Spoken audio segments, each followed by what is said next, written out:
Hello students, स्वागत करते हुए फिर से आपका अपने यूट्यूब चैनल विजय सर में।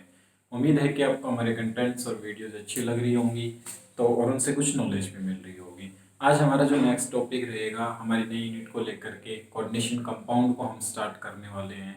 हमारी यूनिट नंबर 9 +2 का जो कॉन्सेप्ट है कोऑर्डिनेशन कंपाउंड। तो कोऑर्डिनेशन कंपाउंड में होता क्या है, देखिए कि डी एंड एफ लोग हम पढ़ चुके हैं, तो यहाँ जो मोस्ट ऑफ द एलिमेंट्स हैं वो डी एंड एफ से ही रहेंगे। तो यहाँ जो पहला क्वेश्चन आता है, कोऑर्डिनेशन को हम कॉम्प्लेक्स भी बोलते हैं और हमने डी एंड एफ में पढ़ा था कॉम्प्लेक्स फॉर्मेशन टेंडेंसी। तो कॉम्प्लेक्स कंपाउंड, अब देखिए कॉम्प्लेक्स में होता क्या है, नाम से ही पता चल रहा है कॉम्प्लेक्स। कॉम्प्लेक्स में क्या आएगा, कोऑर्डिनेशन या कॉम्प्लेक्स। कोऑर्डिनेशन का मतलब होता है कि एक ऐसा कंपाउंड जिसमें कोऑर्डिनेट बॉन्ड हो। देखो पहली बात तो हमें ये पता चल गई कि बॉन्ड कैसा होगा, कोऑर्डिनेट होगा। अब बात ये आती है कि कोऑर्डिनेट और कॉम्प्लेक्स में डिफरेंस क्या है। There is no difference between coordinate and complex. Coordinate bond के थ्रू ही कोऑर्डिनेशन कंपाउंड और कॉम्प्लेक्स फॉर्मेशन किए जाते हैं। यहां हमारे पास सबसे पहले आता है कि एक हमारे पास होगा सेंट्रल मेटल एटम या आयन, आप इसको बोल सकते हो। ठीक है, हम बोलेंगे सेंट्रल मेटल एटम कह सकते हो या फिर आप इसको आयन कह सकते हो। और इसके साथ कुछ लिगेंड्स जुड़े होंगे। क्या जुड़े होंगे, कुछ लिगेंड्स जुड़े होंगे।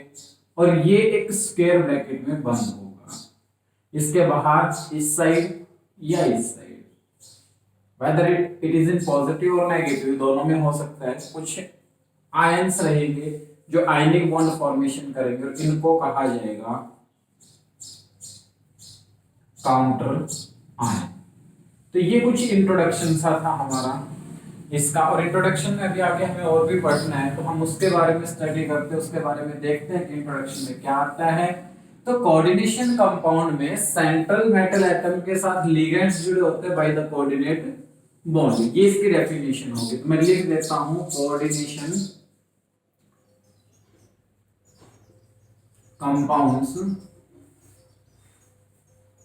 are those in which central metal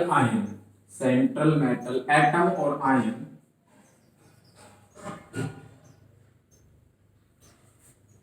coordinate bond के थ्रू बाय सम न्यूट्रल और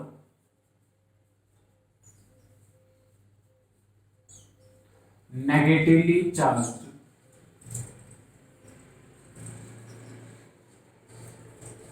स्पेसेज। कुछ न्यूट्रल और नेगेटिवली चार्ज स्पेसेस के थ्रू ये, और जो नेगेटिवली चार्ज स्पेसेस जो होंगी वो कोऑर्डिनेट बॉन्ड के थ्रू जुड़े होंगे, कोऑर्डिनेट बॉन्ड के थ्रू जुड़ेगी। और इन्हीं नेगेटिवली और न्यूट्रल चार्ज स्पीसीज को कहा जाएगा लिगेंड्स।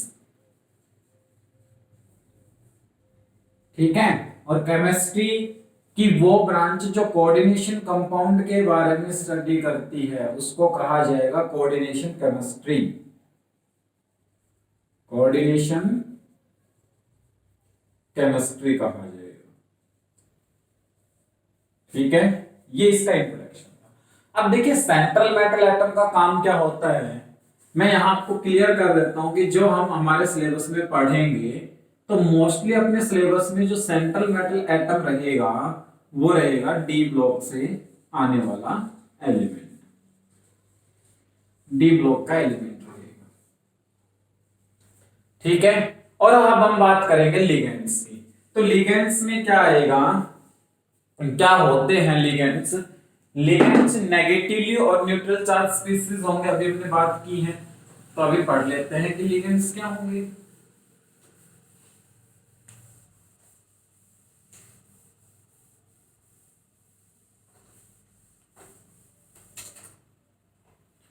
अब हम बात कर लेते हैं लिगेंड्स के बारे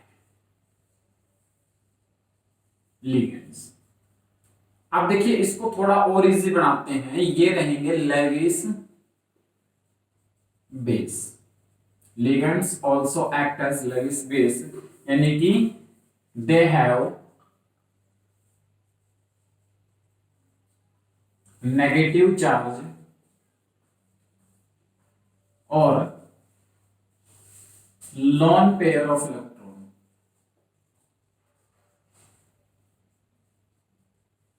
they have negative charge or lone pair of electron by which, इसके द्वारा ये क्या करते हैं, नेगेटिव चार्ज और लोन पेयर ऑफ इलेक्ट्रॉन के द्वारा they have tendency to form, notebook में नोट कर लीजिएगा, tendency to form coordinate bond with CMI, central metal ion, central metal ion के थ्रू, और ये आगे क्लासिफाई भी किए जाते हैं। तो हम लिखेंगे दे आर क्लासिफाइड, लिगेंड्स को क्लासिफाई भी किया जाएगा इनटू 4 टाइप्स, 4 टाइप्स में इनको क्लासिफाई भी किया जाता है। सबसे पहला आता है मोनो डेंटेड लिगेंड्स, ठीक है, नाम से ही पता चल जाएगा। दूसरा डाइडेंटेड लिगेंड, तीसरा मोनोडेंटेड हो गया, डाई हो गया, ट्राई टेट्रा पेंटाइन सभी को हम क्या कह देते हैं कलेक्टिवली पॉलीडेंटेड लिगेंड।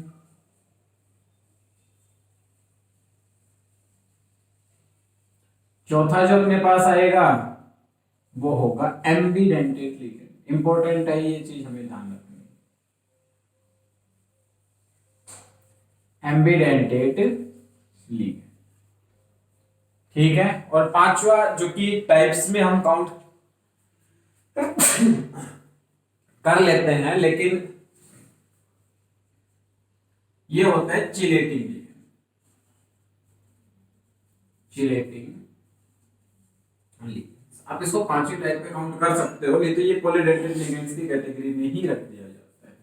डिफरेंस होता है थोड़ा सा, माइनर सा डिफरेंस है, बताएंगे क्या होगा, ठीक है स्टूडेंट्स। तो यहां तक की बात क्लियर होनी चाहिए, माइंड में होनी चाहिए, तभी यूनिट आगे समझ में आएगी। तो आई होप ये क्लियर है और इसको आप कर पाओगे। अब वन बाय वन हम डिस्कस करते हैं कि कौन से लिगेंड्स किस टाइप के होंगे। देखिए जो लिगेंड्स हैं तो मोनोडेंटेड लिगेंड्स, जैसा कि बात बता दिया कि नाम से ही पता चल गए। अब एक एटम, आयन और मॉलिक्यूल,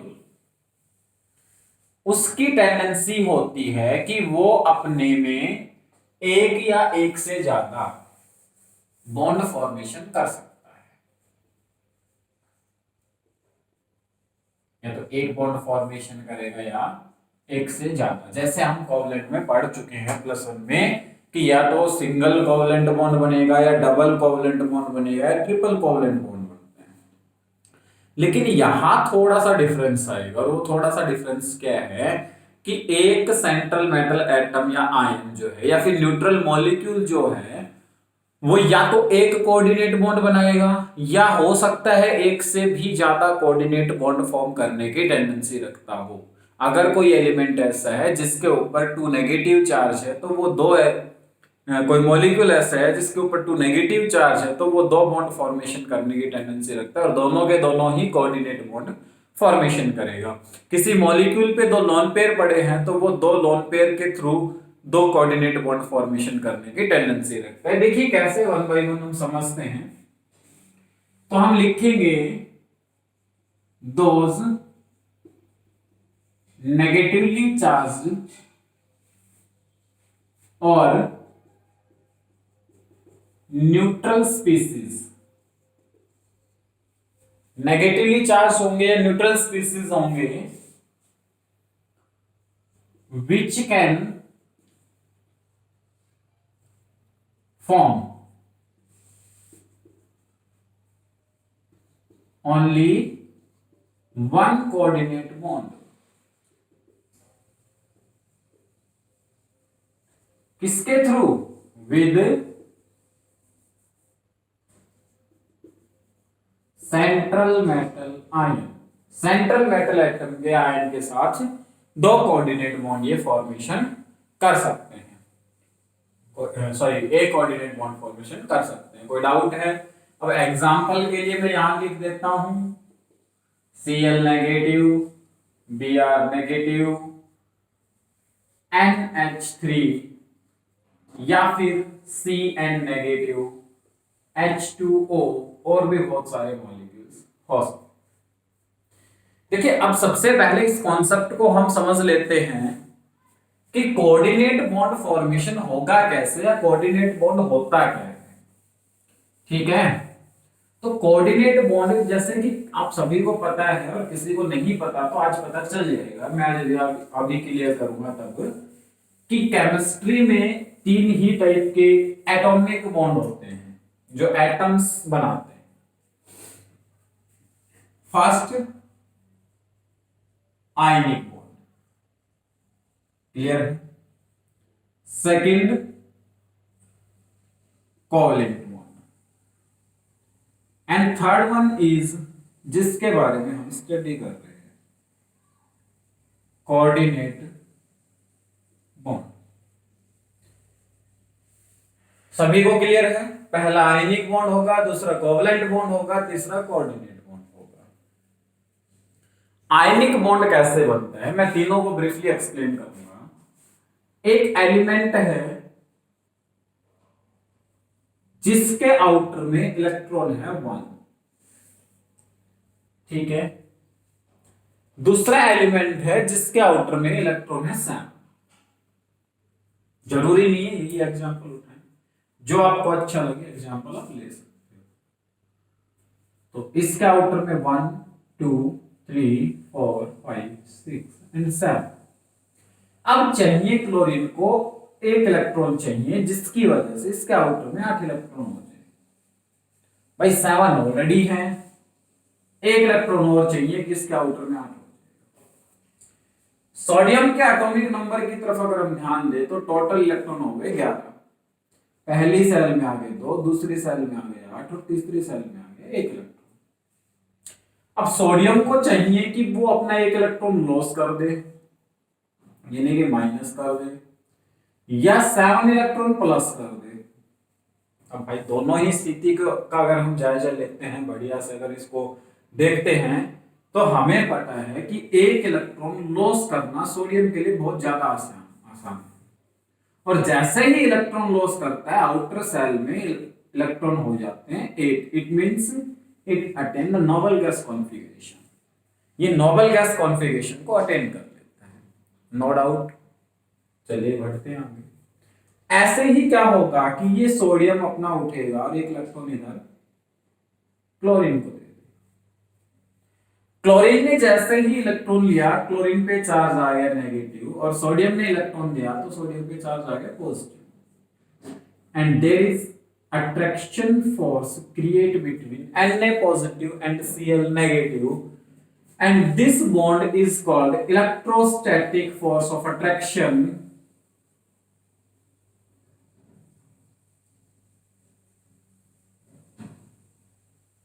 क्योंकि इलेक्ट्रोस्टैटिक फोर्स ऑफ अट्रैक्शन से ये बॉन्ड बना है।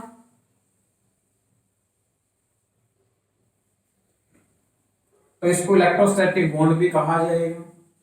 दूसरा इसका नाम आयनिक बॉन्ड है because they are form by ions. Cation और एनायन ने मिलकर के बॉन्ड फॉर्मेशन किया, so we can say this bond is also an ionic bond. Clear है?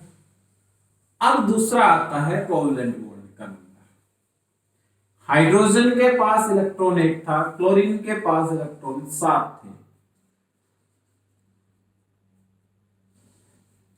हाइड्रोजन कहता है भाई मैं मेरे इलेक्ट्रॉन नहीं दूंगा, क्लोरीन कहता है कि मैं अपने साथ नहीं दूंगा। दोनों के बीच में एक झगड़ा सा हो गया। तो लास्ट में इन्होंने क्या किया, इन्होंने निष्कर्ष निकाला कि क्यों फालतू का झगड़ा करें, मेरा एक इलेक्ट्रॉन जो है वो और क्लोरीन की तरफ से आया हुआ एक इलेक्ट्रॉन, हम दोनों अगर शेयरिंग कर लें तो हम कह सकते हैं कि हमारे मेरे को चाहिए, हाइड्रोजन कहता है मेरे को चाहिए 2 इलेक्ट्रॉन, क्लोरीन कहता है मेरे को चाहिए 1 इलेक्ट्रॉन। तो भाई बिल्कुल पॉसिबिलिटी बन जाती है यहां से म्यूचुअल शेयरिंग ऑफ इलेक्ट्रॉन की, and the bond formation by the mutual sharing of electron is called covalent bond. I hope कि दोनों के दोनों क्लियर होंगे। अब बचता है कोऑर्डिनेट बॉन्ड, जिसके बारे में हमें इस यूनिट में पढ़ना है। कोऑर्डिनेट बॉन्ड क्या होता है उसके बारे में चर्चा करें। देखिए, this bond is form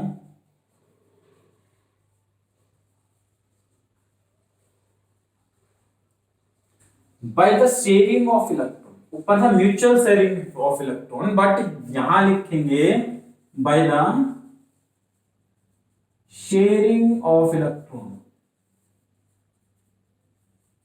but the shared pair of electron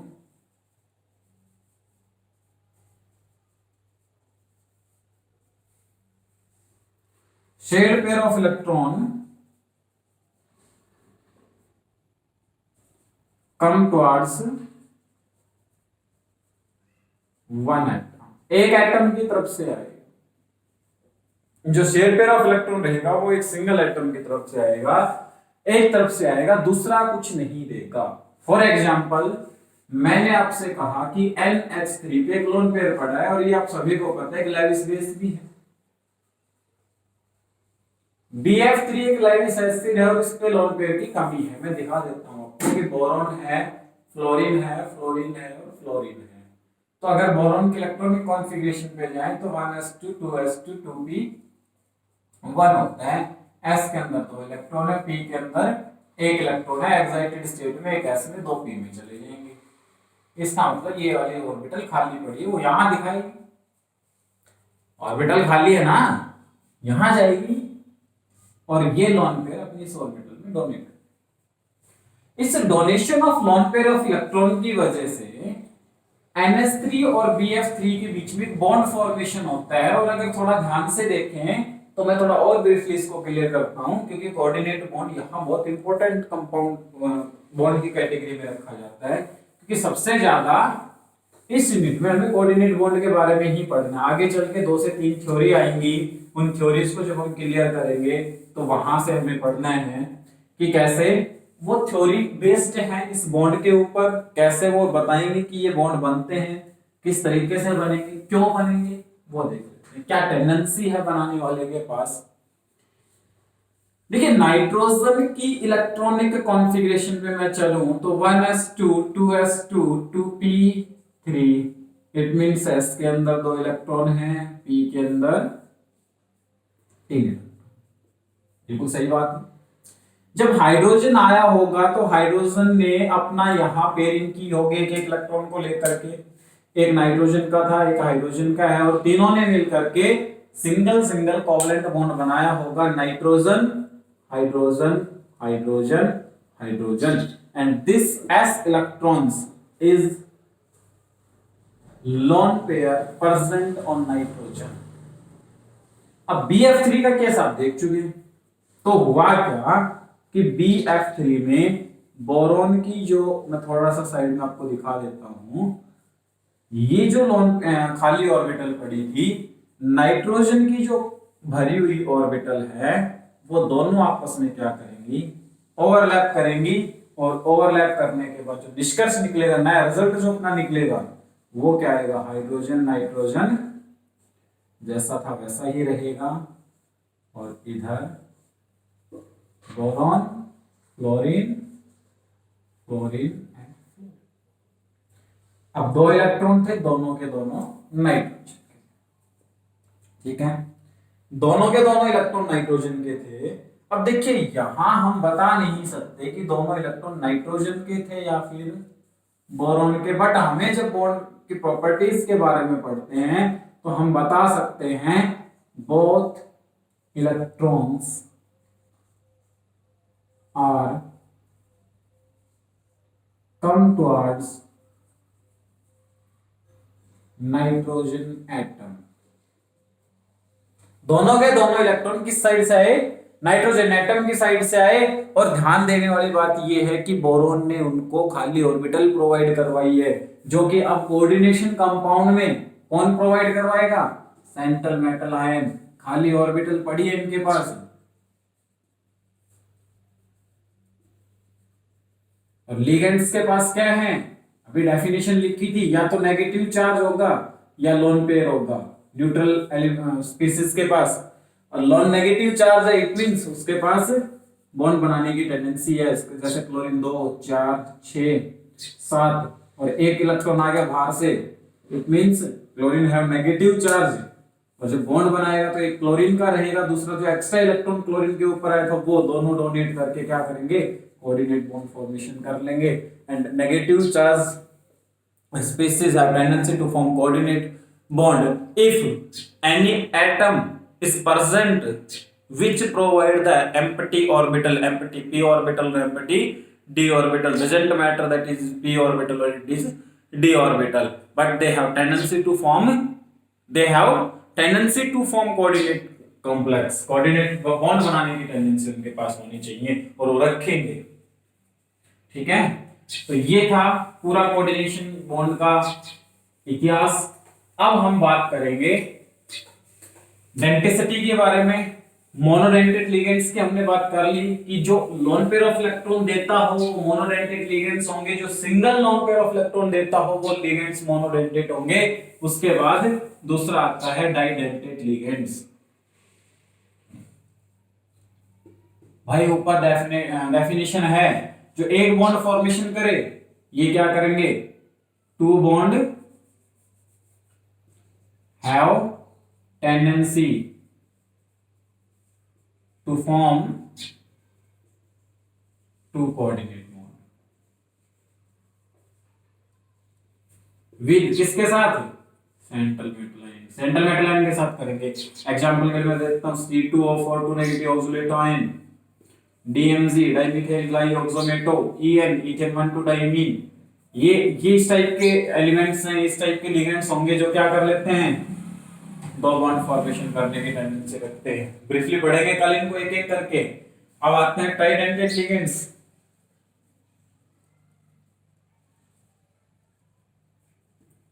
जो तीन बॉन्ड फॉर्मेशन करने की टेंडेंसी रखे। पॉलीडेंटेट में क्या आ जाता है? 4 5 और 6 EDTA, ethane, ethylene 1 2 di amine, tetra acetate, hexadentate ligands.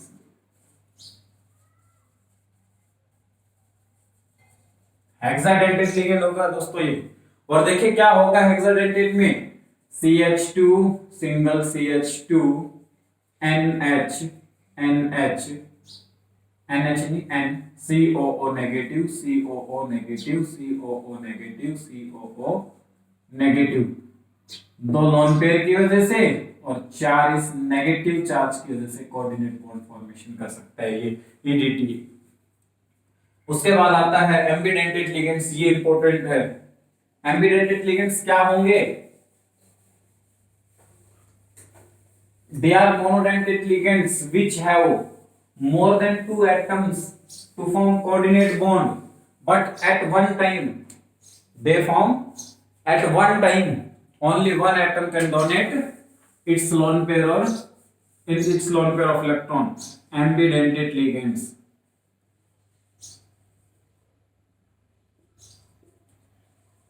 ये ऐसे लिगेंड्स हैं जिनके पास दो लोन पेयर ऑफ इलेक्ट्रॉन पड़े हैं डोनेट करने के लिए। Cn नेगेटिव है, कार्बन की साइड से भी बॉन्ड फॉर्मेशन हो सकता है और नाइट्रोजन की साइड से भी बॉन्ड फॉर्मेशन हो सकता है, लेकिन एक टाइम में या तो नाइट्रोजन बॉन्ड फॉर्मेशन करेगा या कार्बन बॉन्ड फॉर्मेशन करेगा। ऐसे कहलाएंगे एम्बिडेंटेट लिगेंड्स। SCN और NCS या तो सल्फर करेगा या नाइट्रोजन करेगा, दोनों में से एक करेगा। ऐसे होते हैं एम्बिडेंटेट लिगेंड्स।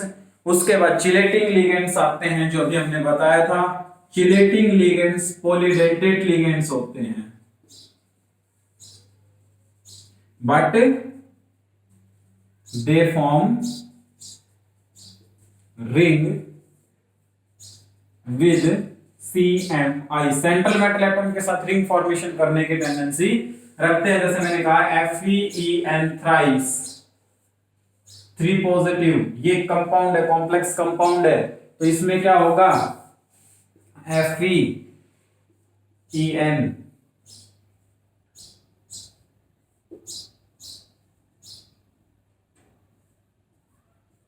इस तरीके से 3 पॉजिटिव। देखिए यहां एक रिंग बन रही है, एक रिंग आपको दिख रही होगी, रिजल्टिंग रिंग फॉर्मेशन देता है। और ऐसे कंपाउंड्स ज्यादा स्टेबल भी होते हैं, चिलेटिंग लिगेंड्स वाले ज्यादा स्टेबल होते हैं। That is the classification of ligands and we will discussed about next topic double salt and coordination compound in next lecture. Unit बहुत इंटरेस्टिंग होने वाली है, बहुत अच्छा टॉपिक लेकर के हम चलेंगे।